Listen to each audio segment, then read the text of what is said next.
The parties of parliamentary majority have diametrically opposed views on a large number of important issues.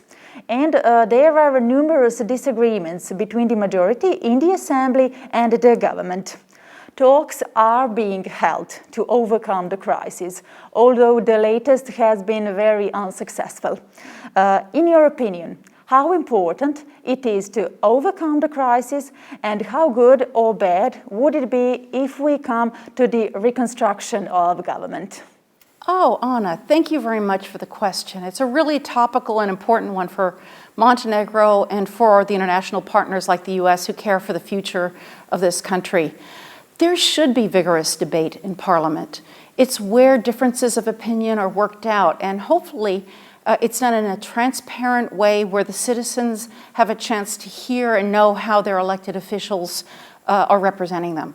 So I don't call this a crisis. I call this a period where Montenegro is really debating its future, and that's a good thing in a democratic environment.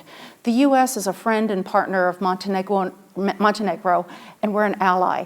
And what we hope is that leaders across the board, in Parliament and even if outside of Parliament, that they all call for unity, they call for discussion, and they call for inclusiveness in the country. After the Prime Minister of Justice, Human and Minority Rights, Vladimir Leposavić, relativized the crime of genocide in Srebrenica in the Assembly, the Prime Minister submitted a proposal to the Parliament for his removal. Due to Leposavic's statement, a lot of dust has arisen, and now it's questionable how many deputies will support the Prime Minister's proposal. Leposavić will not resign, and this could mean further instability of the government. What is your position on the issue of dismissal of Minister Leposavić? Thanks for asking. It was a sad and terrible chapter of European history when the genocide happened in Srebrenica. It's important not to forget, and certainly not to deny, that innocent lives were killed in a horrendous way. It's been acknowledged by international courts, certainly my own government and other democratic governments in the region have noted the genocide with sorrow, and it's important not to forget history, but to learn from it. Here in Montenegro, it's an emotional issue. I don't make comments on individuals, but what I talk about are institutions and processes. Right now, that discussion is in the Parliament, and I would call on elected officials to vote their conscience and to openly discuss their views rather than to turn to me or others in the international community for our opinion. How much can mutual blackmail between the government and the Assembly on various issues affect our way to the EU? Prosecutorial laws are the most recent example, and the Prime Minister said that the worst blackmail that can happen is between the government and the legislature. Yes, I remember his comment. Well, first I will say the United States remains completely committed to Montenegro's stated objective, which is to join the EU, to make the reforms necessary to achieve the right to accession. And we support this because EU membership and participation in these institutions is one that we feel, and I feel, brings stability and prosperity to the Montenegrin people. So this is why I remain committed on behalf of my government to that path. There are laws that are under discussion now that may improve the current legal environment, but largely speaking, with 33 of the negotiating chapters already open with the EU, the laws are largely aligned, and now comes a time for action. So I would say it's less about the current laws, but more about political will and implementing laws that exist so that reforms take place and EU accession can be speeded up. The first man of the Agency for National Security, Dejan Vukšić, according to the accusations of opposition, illegally revealed secret NATO data. This is another problem that has shaken the ruling majority. There are also accusations that Russia has infiltrated its people to the security sector and that Montenegro's membership in NATO has been compromised. In this sense, how do you see the current government's commitment to the goals of NATO membership? It's a good question. I'm not going to comment on the question of intelligence or leaked materials purported or not, but I will say that Montenegro is a valued NATO ally. It has built its capabilities to meet its obligations over the last 4 years now, since NATO membership was confirmed. I remain committed to being a good partner to Montenegro by bringing the kind of support and capacity building that this government has asked for, the previous government as well.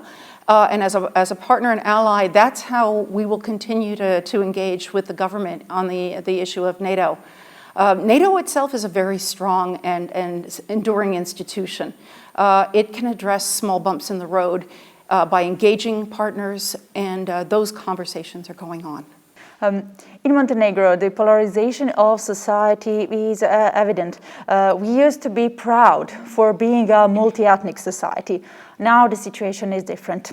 The citizens are revolted by the fact that even the constituents of the government emphasize the symbols of another state. The threat to the Montenegrin state and identity is pointed out. The latest example is the announced attempt to change the regulations concerning the acquisition of citizenship. The ruling majority received a warning from EU for this. What do you think? Should the state pay more attention to the problem of endangered Montenegro's identity? What an interesting and complex question. I really do believe that unity is needed right now more than ever. I've put out a comment from the U.S. Embassy calling for reduced tensions and increased constructive dialogue. There is no reason that Montenegro can't be the multi-ethnic society that you just described and that Montenegrin citizens that I've met are proud of. In fact, this is that society. Citizens can't let headlines or false information shake them from what they really believe and what they know to be the future of this country. We've got to avoid the divisive us versus them conversation. It's a blame and reproach. It weakens society, right? It hollows it out. It makes for a society that's less able to respond to threats. And so I think the answer is in the hands of citizens. Citizens have the ability to come together. Citizens can't let external or internal actors or messages encourage them to be to go to the negative side of the debate, but rather to the positive, inclusive side of the debate and speak up for unity and inclusiveness. That's the future. Diversity is a strength, and that's what Montenegro has the potential for. In fact, I've seen it already. The last question. Cohabitation has been on the scene for months. The change of government happened last August. What does cohabitation to you look like from this distance? Well, that's another wonderful question. Yes, you know, countries all over Europe that have parliamentary systems have experienced cohabitation. That is where leaders of two very different political groups are in the presidency versus the majority in the parliament, and it can work, and it does work. In fact, I was very heartened just earlier this week that the three presidents, the president of the country, the president prime minister, and the president of the parliament and speaker, did meet in preparation for a meeting I understand to be held, that will be held on Friday. Preparatory meetings, that's exactly what presidents and cohabitors need to do. They need to talk through and prepare and then hold their public meetings and reach agreements. That's what cohabitation looks like. And while it's challenging, there are politics involved, there are personal emotions involved, there is also a shared desire that this country, Montenegro, has a bright future. And I really do believe that the three presidents, as it's sometimes called, all share that view, that this is a really wonderful, strong country that has individual citizens that deserve to be prosperous and live in a stable, healthy, productive society. So I leave it to those leaders to follow their conscience, follow their values, and bring the country together. That call for unity is one that is, if it's heard from all spectrums of the political landscape, would really, really strengthen Montenegro's future. And that's what I'm looking for.